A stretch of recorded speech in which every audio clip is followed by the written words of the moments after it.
Hey everyone, and so, new, it's been a couple weeks in this month, so that means a new drop of PS Plus titles for the extra and premium tiers.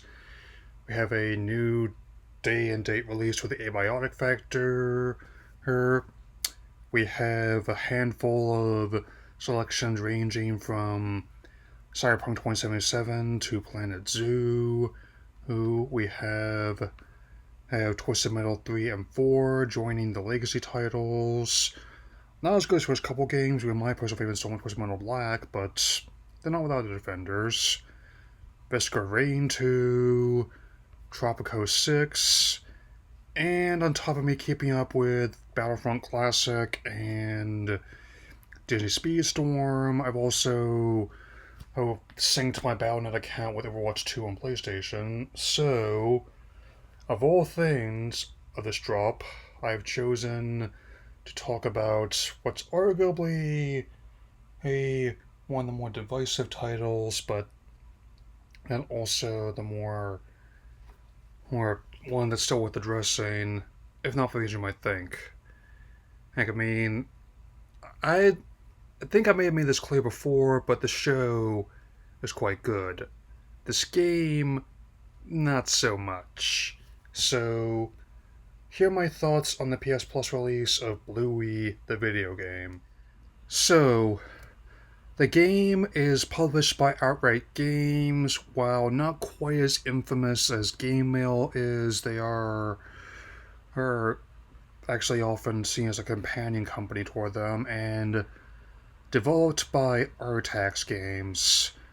While not quite as a downer as like sinking into a swamp of unfathomable sadness, they are definitely a not a developer I would have chosen, but personally, they didn't. I don't think they went with them because they were good. It's because they get things out quick and cheap. I mean, the other titles on the website include Watt Challenge, Super Splat Dogs, Body Quest, which has been on sale a few times, and a couple of rough Tweet and Dave mobile games. Yeah. Now, before I get too hard on this one, I'm gonna go over the positives, which, just believe it or not, there was actually a few of those. The visual presentation, and for a modestly budgeted Unity game, is actually quite faithful to the show.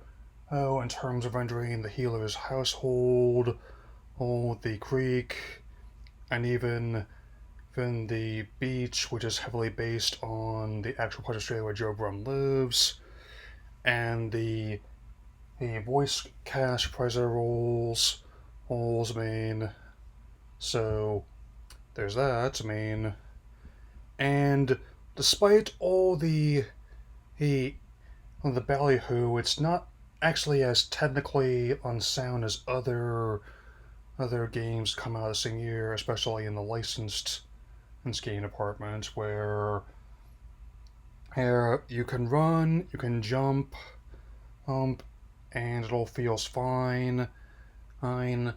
There's sometimes we had to be in a very specific position in order to find a secret item, but other than that, it's all seems to function well. I mean, it's not like Funko Fusion where the basic act of walking and traversal is worked, I mean, which is not to the state well for the rest of the game.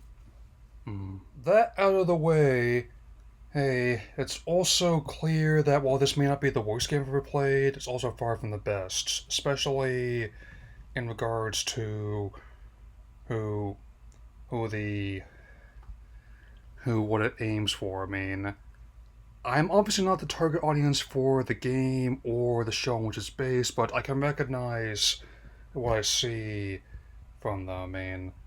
I mean, even like the whole basic concept is not too far off from the show itself, where the main plot is basically revolves around the healers being on holiday, which is what they call vacation in Australia. I mean, where we have. I mean, there's no real villain or anything. Not every single game needs one. I mean, and the closest thing is some Nosiums that attack their grandfather, the Krieg. But on the same time, when you're filling out like a sticker album and trying to find a bunch of secrets in each environment, and the whole basic like basic gameplay is like a glorified fetch quest, which might be part of it. Admittedly, it's not that it's all buggy or confusing like the Golem game or Skull Island as Kong but it is still oh, a bit disappointing when the show, in my honest opinion, has helped change the landscape of children's television for the better in the same vein like the Sesame Street Mr. Rogers did. Where appealing to youngsters without necessarily patronizing them, even and also that's how it appeals to older demographics, including people's parents, where their strong emotion of any kind at any age is perfectly natural. I mean, and the game does at least capture that when given the whole what happens when you find all the pieces of the map you need, because it's disappointing because the pieces are there to actually make not just an entertaining game, but a memorable one as well, which is one side effect about why it's become something of a pastime for many people online to deconstruct bad games, because it helps us understand the value of the good ones even more, or especially in the age of available pricing. And I mean, I guess it's not. I'm not as hard on this because it's just been like a rental that's like free with my PS Plus account for my subscription cost. But because this is not something I recommend paying less price for at all. Not in a year which had like a new 2D Mario game, a new 2D Sonic game, a new Detective Pikachu game, and a Pokemon expansion, and to say the least. Bringing up other her titles would just be overkill, personally. With that in mind, even though I would not totally leave out mini games like the playing Keepy Uppy with the balloon or chasing like the new model of Chattermax actually around the house. House. Apparently, this one is a smart toy that doesn't have all the kinks worked out, so not a stretch. I will admit that I would actually be making it something like a life sim in the vein of Animal Crossing and Stardew Valley, where it would be in the same fictional universe of the show, and again, there would not be any major villain, but you would just live your life each day, and if someone needs help, or you just want to talk to them, you can do so. Since that would basically, and also it would be another kind of game where even if you're not playing it, things are still happening inside of it, and checking in at least once a day is incentivized.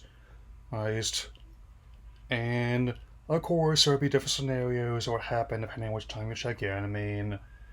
And you would probably be like having flights of fancy fruit bats or have a very woozy sleepover at night, or you would be trying to see how you could balance out a seesaw, or having like a trip to movies during the day. And in defense of that one episode, Bingo is exactly kind of like a see going nuts to the chicken jockey scene, and with her sister and her dad having being respectively like the sword, the pick, and maybe even like the full regalia diamond armor. So that's another way you could do it. You could even have like a Minecraft collab, more for the creative aspect and survival aspect, so there's that. So the bottom line is as someone who actually more or less beat the main quest on stream and may even consider going for platinum just for the heck of it. This is not Bluey the Video Game is not the worst licensed game ever made. You're probably not gonna see all the unsold copies buried in some New Mexico landfill, someplace. Hey, but apart from very small children or the least discerning fans of the show, you definitely are not short on better options out there. I recommend playing any 3D Mario title, or like the Crash Insane trilogy, Mario United trilogy, or Lego Star Wars Skywalker Saga. In fact, any Lego adaptation game is basically better than this. I'll say that much. And tomorrow will be my next countdown Pokemon Legends ZA. When next will become presents, so I'll see you all again very soon. So take care.